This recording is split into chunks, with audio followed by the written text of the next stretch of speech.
এই দেখুন, এই বড় কপি উপরে দিলাম, দেখতে ভালো লাগবে আপনার। আমাদের কলা প্লটে ফুলকপি এবং বাঁধাকপির যে চাষ হয়েছে তেমন ফুলকপি হাবে সংগ্রহ হচ্ছে। আমাদের টুকরি ভরে ভরে আমাদের গোডাউনে নিয়ে যাওয়া হচ্ছে।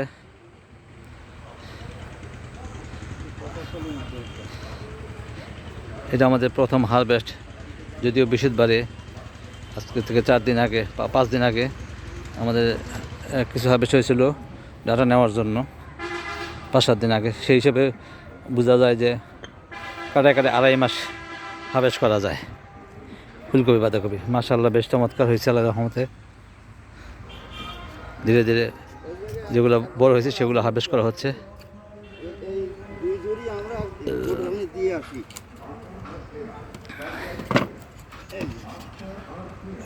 ধন্যবাদ।